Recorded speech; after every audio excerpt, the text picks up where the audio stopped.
CPM വിരുദ്ധ തരംഗത്തിൽ തകർന്നടിഞ്ഞു LDF. Thiruvananthapuram, Thrissur, Palakkad, Kannur ജില്ലകളിൽ മാത്രമാണ് LDFന് പിടിച്ചു നിൽക്കാൻ കഴിഞ്ഞത്. ഒരു ഡസനിലധികം മന്ത്രിമാർ തോറ്റ പോരാട്ടത്തിൽ മുഖ്യമന്ത്രിയുടെ ഭൂരിപക്ഷം കുത്തനെ കുറഞ്ഞു. അമിത ആത്മവിശ്വാസവും വിട്ടുവീഴ്ചയില്ലാത്ത മനോഭാവവും തിരിച്ചടിയുടെ ആക്കം കൂട്ടി.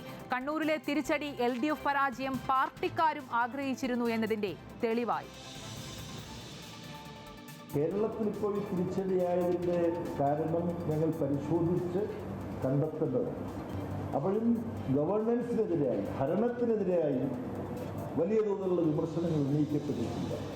അതാണ് യാഥാർത്ഥ്യം. അതുകൊണ്ട് ഞങ്ങൾ സൂക്ഷ്മമായി പരിശോധിക്കേണ്ടിയിരിക്കുകയാണ്. എന്തുകൊണ്ടാണ് തികച്ചും അപ്രതീക്ഷിതമായ ഇത്തരത്തിലുള്ള ഒരു തോൽവി ഉണ്ടായത് എന്നുള്ളത് ഞങ്ങൾ പരിശോധിക്കാതിരിക്കുന്നു.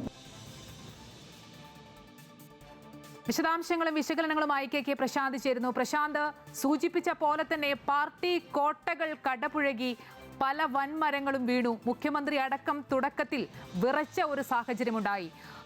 കണക്ക് കൂട്ടി ശിക്ഷിച്ചോ? കനത്ത പ്രഹരമാണോ CPMന് ഏൽക്കേണ്ടി വന്നത്? ഇനി അങ്ങോട്ട് മനസ്സിരുത്തി ചിന്തിക്കേണ്ട ഒരു സമയമാണ്.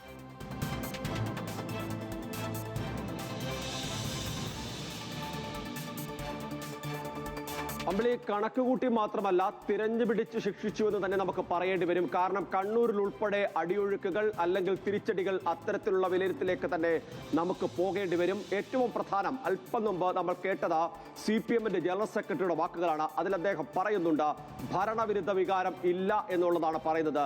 അങ്ങനെയെങ്കിൽ ആർക്കെതിരായ വികാരമാണ് പ്രതിഫലിച്ചതെന്ന് CPM പരിശോധിക്കണം, LDF പരിശോധിക്കണം. കാരണം ഭരണവിരുദ്ധ വികാരം ഇല്ലാത്ത ഒരു സാഹചര്യമാണ് ഉണ്ടായിരുന്നെങ്കിൽ നേതൃത്വത്തിനെതിരെ ഇതുവരെ എടുത്ത രാഷ്ട്രീയ നിലപാടുകൾക്കെതിരെ അതിശക്തമായ വികാരം, അടിയൊഴുക്ക് ഓരോ മണ്ഡലത്തിലും ഉണ്ടായിരുന്നെന്ന് പറയാതെ സമ്മതിക്കുകയാണ് പാർട്ടി സെക്രട്ടറി. അതുകൊണ്ട് തന്നെ അടിമുടി ഒരു പൊളിച്ചെഴുത്തിലേക്ക് കാര്യങ്ങൾ പോകുമോ എന്നുള്ളതാണ് ഇനി അറിയാനുള്ളത്. പ്രതിപക്ഷ നേതാവ് ഒരുപക്ഷെ വലിയ പരിഹാസത്തോടെ കഴിഞ്ഞ ദിവസങ്ങളിൽ ആകെ തന്നെ ചർച്ച ചെയ്താണ്. അപ്പോഴും ചില ആളുകൾ പറയുന്നുണ്ടായിരുന്നു ഇടതുപക്ഷം അല്ലെങ്കിൽ CPM അനുഭാവികളെല്ലാം തന്നെ വലിയ ചോദ്യം ഉണ്ടാകുന്നു, ആരാണ് ഇനി പ്രതിപക്ഷ മുഖ്യമന്ത്രി ആരാകുമെന്ന ചർച്ച കോൺഗ്രസിൽ തുടങ്ങി അടിയായെന്നൊക്കെ. പക്ഷേ അന്നും ചില ആളുകൾ ചോദിച്ചൊരു ചോദ്യമുണ്ട്, അഥവാ ഭരണം കിട്ടിയില്ലെങ്കിൽ ആരായിരിക്കും ഇടതുപക്ഷത്തെ പ്രതിപക്ഷ നേതാവെന്ന്. അതാണ് ഇനി ഉയർന്നു വരുന്ന ചോദ്യം.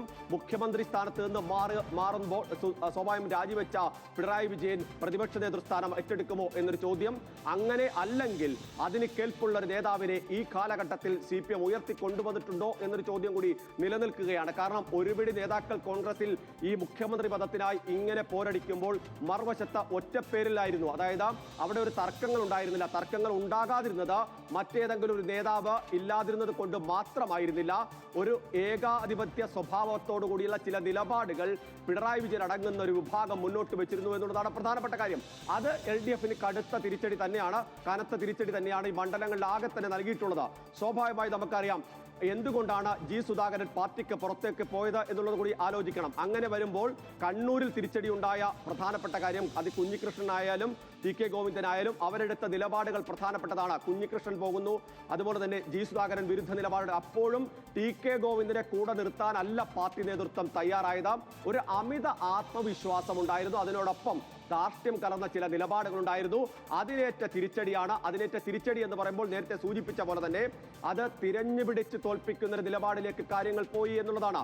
2016 36,000 വോട്ടിന്റെ ഭൂരിപക്ഷം പിണറായി വിജയൻ ധർമ്മടത്ത് നേടുന്നു. പിന്നീട് അത് 50,000 ഉയർത്തുന്നു. അവിടെയാണ് ഇപ്പോൾ അത് 19,000 എത്തിയിരിക്കുന്നതെന്ന് ചേർത്ത് വായിക്കണം. അതായത് പിണറായി വിജയന്റെ വോട്ട് നിലയിൽ അല്ലെങ്കിൽ ഭൂരിപക്ഷത്തിൽ കുറവുണ്ടായപ്പോൾ തന്നെ, തുടക്കത്തിലെ ആ കുറവുണ്ടായപ്പോൾ തന്നെ ഒരു ട്രെൻഡ് മണുത്തതാണ്. കാരണം എങ്ങോട്ടാണ് കേരളം പോകുന്നത്? പക്ഷെ അപ്പോഴും തൃശ്ശൂരും പാലക്കാടും ഒക്കെ ഒരു ആശ്വാസ തുരുത്തായി നിന്നു എന്നുള്ളതാണ് പ്രധാനപ്പെട്ട കാര്യം. പക്ഷേ പാർട്ടിയുടെ കോട്ടകളാകുന്ന സ്ഥലങ്ങൾ, കോട്ടകളൊന്നും ഒരു കോട്ടകളുമില്ല, എല്ലാ കോട്ടകളും ഇളക്കുമെന്ന് VD സതീശൻ പറഞ്ഞു. അതൊരു പ്രധാനപ്പെട്ട കാര്യം. ഇനി LDFന്റെ, അത് CPMന്റെ മാത്രം കാര്യമാണ്. പക്ഷെ അതിനപ്പുറത്തേക്ക് പ്രധാനപ്പെട്ട കാര്യം LDFനൊപ്പം നിന്നു, അതായത് CPMനൊപ്പം നിന്നതിന്റെ പേരിൽ ഘടകകക്ഷികളുടെ അവസ്ഥയും പരിതാപകരമാകുന്ന അവസ്ഥയാണ്. ഭേദപ്പെട്ട പ്രകടനമെങ്കിലും കാഴ്ചവെച്ചത് CPI ആണെന്ന് പറയുന്നത്. പക്ഷേ മുന്നണി ചർച്ചകളിലേക്ക് വരുമ്പോൾ വലിയ വിമർശനം CPM നേതൃത്വത്തിനെതിരെ ഉയരും. പ്രത്യേകിച്ച് മുഖ്യമന്ത്രിക്കും പാർട്ടി സെക്രട്ടറിക്കുമെതിരെ തൻപ്രമാണിത്ത സമീപനങ്ങൾ എടുത്തതിന്റെ വലിയ തിരിച്ചടി ഉണ്ടായിരുന്ന കടുത്ത വിമർശനത്തിന് മറുപടി പറയേണ്ടി വരും. പാർട്ടി താഴെത്തട്ടിൽ തന്നെ അതിന് ഉത്തരം കണ്ടെത്തേണ്ടി വരും. അത് തിരുത്താൻ തയ്യാറാകുന്നില്ല. ഇപ്പോൾ M സ്വരാജ് അടക്കമിട്ട പോസ്റ്റ് പോലെയാണെങ്കിൽ ഇതേ സ്ഥിതി തുടരുന്ന ഒരു അവസ്ഥയിലേക്ക് കാര്യങ്ങൾ വരും. PR വർക്ക് കൊണ്ട് ജനങ്ങളുടെ വികാരത്തെ, താഴെത്തട്ടിലുള്ള പ്രതിഫലനത്തെ തിരിച്ചറിയാൻ കഴിയില്ലെന്ന് CPM ഇനിയെങ്കിലും തിരിച്ചറിഞ്ഞില്ലെങ്കിൽ വലിയ തിരിച്ചടിയായിരിക്കും ഇനിയും വരാൻ പോകുന്ന അമ്പിളി. ശരി, ജനങ്ങൾ തോൽപ്പിച്ചെങ്കിലും CPM-ന്റെ പല നേതാക്കൾക്കും തോൽവി ഉൾക്കൊള്ളാൻ സാധിക്കാത്തൊരു സാഹചര്യമാണ്. 109 സീറ്റ് കിട്ടിയാലും അമ്പലപ്പുഴയിൽ CPM തോറ്റാൽ കേരളം തോറ്റു എന്നാണ് CPM സംസ്ഥാന സെക്രട്ടറി അന്ന് പറഞ്ഞിരുന്നത്. അമ്പലപ്പുഴ മാത്രമല്ല, എല്ലാ പാർട്ടി കോട്ടകളും തകരുന്നതാണ് കണ്ടത്. മലബാറിലെ പാർട്ടി കോട്ടകളിൽ ഇടതുമുന്നണിക്കുണ്ടായത് അമ്പരപ്പിക്കുന്ന പരാജയമാണ്. ഒരിക്കലും ഇളകാത്ത പയ്യന്നൂരും തളിപ്പറമ്പും ഒക്കെ പാർട്ടി വിമതർ കീഴടക്കി. ഇന്ത്യയിൽ കമ്മ്യൂണിസ്റ്റ് പാർട്ടിക്ക് മുഖ്യമന്ത്രി ഇല്ലാത്തൊരു കാലം വന്നു. CPM ഒരുപാട് ഉൾപാർട്ടി പരിശോധന നടത്തേണ്ടി വരുന്ന ഒരു കാലമാണ്. പകരക്കാരനില്ലാതെ തെരഞ്ഞെടുപ്പ് നേരിട്ട സാക്ഷാൽ പിണറായി വിജയന് ധർമ്മടത്ത് ആദ്യ റൗണ്ടിൽ പിന്നിൽ പോയെങ്കിൽ പാർട്ടി ചിന്തിക്കണം. ജനം ചിന്തിച്ചതും പ്രതികരിച്ചതും ഒക്കെ എങ്ങനെയാണെന്നുള്ളത് വിശദാംശങ്ങൾ നൽകുകയായിരുന്നു KK പ്രശാന്ത്.